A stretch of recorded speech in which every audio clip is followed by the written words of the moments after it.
Good evening, TikTok. One of the main reasons that I want to be governor of Florida is because of what we are seeing today. If you are on any type of social media, watching any type of news, you are probably just as confused as everyone else is. Because the expectation should be that someone from your state representative that we elect is pushing out information to quell some of the questions, or even taking questions that they need to be filtering up to get answers down to the people. That's the purpose of having these structures. Now, I can't say that we need to hold these people accountable because they're not even putting themselves in a position to be held accountable. And that is part of the issue. That is the biggest part of the issue, is that lo and behold, we, the people whom we elect, the things that they are saying at the big stages, at the national levels, at these stages, at our state stages, at our federal stages, is a reflection on us. Because through democracy, the good come with the bad. If you elect someone, you are saying as a majority that you elect their ideals as well. So when they come on and say, this is for Floridians, this is for the people, then you turn around, you look left and right, and you're like, well, I don't think like that at all. Go back and ask yourself, did I vet who I was voting for? When I become governor, these are the type of things, I will assure you, the type of things that I will make sure are put in place. You have to be able to use these elected representatives that work for you, that should be filtering information to you. We are at a stage in our lives where we do not know if we can trust what is coming out of anyone's mouth.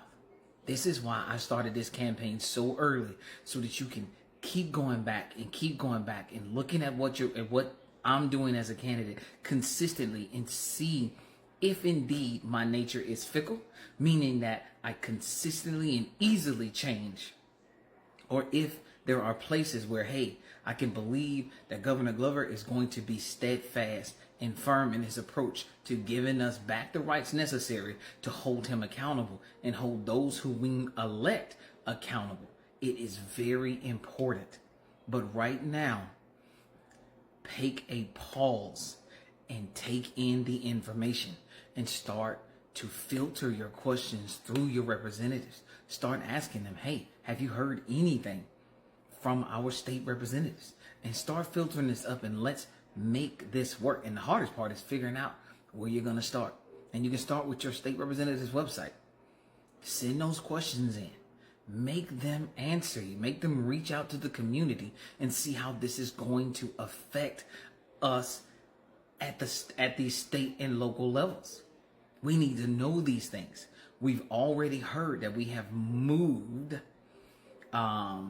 military forces into these areas. We all know as taxpayers, to some extent, our money is going to go here. We may not know exactly where every penny goes, but we know it is going. You may have your personal opinions, but the one opinion that I would like for everybody to try to get on board with is, when things like this are happening and we are starting to hear terminology really heavy into World War III's, with the thing with Israel, or what's on the back end going on with Ukraine, because that was like total headline news, and now you can't even find it. It's like all the algorithms just forgot about Ukraine. But nonetheless, what is going on, so we can make sure that we are still being prepared? How is this going to affect us? What if any information that I need so that we can prepare for maybe more hard times? Because as we push ourselves into these conflicts, there are repercussions from that. And a lot of times, Americans, we feel it in relation to money. We feel it financially. So hold or ask the questions to your representatives. Let's hold our elected officials to some form of information accountability. You guys, just like me, keep taking it in. Keep looking. Keep asking the questions. Keep asking the questions. And focus on, if you're finding yourself saying that, hey, I believe in this side, then go listen to the other side to make sure that you have both sides' perspective. That's very important. You need to have both sides' perspective so you can come to your own conclusion. And right now, I don't know if every outlet is giving us all of that. So, kudos to TikTok for allowing us to see both sides' perspective on this. I'm pretty sure there's a lot of people like, whoa, I did not know this was happening to that magnitude. This is crazy. So hang in there and have an expectation of your current governor and have a definite expectation of your next governor. And you can guarantee that I will hold those accountable that are elected into these local places to make sure that information starts to roll out. Because I'm going to be asking, hey, what's the status? Here are my questions. These are the questions I'm going to let our Floridians know that I am asking. And if they have other questions, we're going to start filtering those up to get these people answers. They're going to be able to get these sources from their governor. So I need to make sure that whatever sources we're getting, that we vet and we make sure that we put out healthy information. And I will assure you that if it is one-sided, you will hear that our government has decided to back this side, and this is their reason. If we don't like that reason, or you're against that reason, whatever case may be, and you want to put that information up, we're going to filter that up if I haven't already asked first. We're going to filter it up. Hey, did you consider this? Did you consider this? Because one of the biggest questions I have is, are we in a religious conflict?